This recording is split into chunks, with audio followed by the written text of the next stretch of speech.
இது ஒரு சூப்பரான டீ கடை ஸ்பெஷல் தின்பண்டம் ரெசிபி. இது வில்லேஜ் சைடு டீ கடையிலலாம் கிடைக்கும். அருமையாக இருக்கும். இதுக்கு பேர் என்னன்னு ஃபஸ்ட்டு நான் ஓப்பன் பண்ணும்போது தெரிஞ்சால் நீங்கள் கமெண்ட்ஸில் கீழே சொல்லுங்கள். இதுக்கு ஜீரா தோசைன்னு பேர். இது ஒரிஜினல் ரெசிபி மைதா மாவில் செய்வாங்க. அந்த ஜீராவில் தொட்டு அப்படியே பிச்சு சாப்பிடும்போது டேஸ்ட் அப்படியே அருமையாக இருக்கும். ஆனால் இது கோதுமை மாவில் ட்ரை பண்ணியிருக்கிறேன். வாங்க எப்படி செய்யலான்னு பார்க்கலாம். கொஞ்சம் கோதுமை மாவு எடுத்து ஒரு பிஞ்சு சால்ட்டு போட்டு நம்ம பூரி மாவு பிசைவோம்ல அந்த அளவுக்கு நல்லா டைட்டாக பிசைஞ்சு எடுத்து பூரி மாதிரி சின்ன சின்ன உருண்டையாக எடுக்காது, சப்பாத்திக்கு உருண்டை திரட்டுவோம்ல அந்த அளவு இந்த மாதிரி பெருசு பெருசாக திரட்டி வச்சுக்கோங்க. திரட்டிட்டு நம்ம சப்பாத்தி தேய்க்கிற அளவு பெரிய சப்பாத்தி மாதிரி திரட்டி எடுத்துட்டு அதை எண்ணெயில் போட்டு பொரித்து பூரியாக எடுத்துக்க போகிறோம்.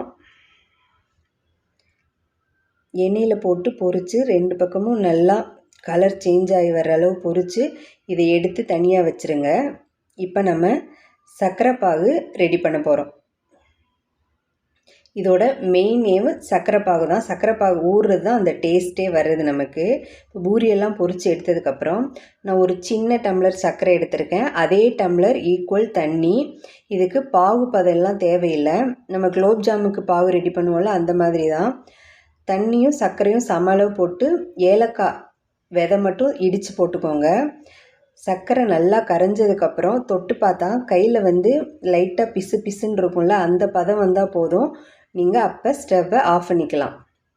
இப்போ ஸ்டவ்வை ஆஃப் பண்ணிவிட்டு நம்ம ஏற்கனவே பொரித்து வச்ச பூரியை இதில் போட்டு ஒரு 2 செகண்ட் 2 பக்கமும் கொஞ்சம் கொஞ்சம் ஊறினதுக்கப்புறம் எடுத்து தனியாக வைங்க. வாழை இலையில் வைங்க. வாழை இலை டேஸ்ட்டோடு சாப்பிடும்போது தான் இதோட டேஸ்ட்டு சூப்பராக இருக்கும்.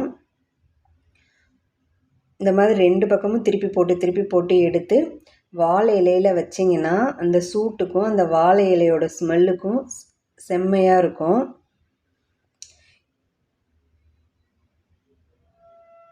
இந்த மாதிரி எல்லா பூரியும் எடுத்து வச்சதுக்கப்புறம் ஃபோல்ட் பண்ணணும்.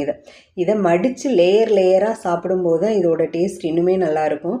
இந்த மாதிரி எல்லாத்தையும் மடித்து வச்சுட்டு நம்ம மீதி ஜீரா இருக்கும்ல அந்த ஜீரா ஃபுல்லாக இது மேலே ஊற்றி விடுங்க. ஊற்றி ஒரு 3 மணி நேரம் இல்லைனா ஒரு 4 மணி நேரம் ஊறணும். ஊறினதுக்கப்புறம் தான் டேஸ்ட் நல்லாயிருக்கும்.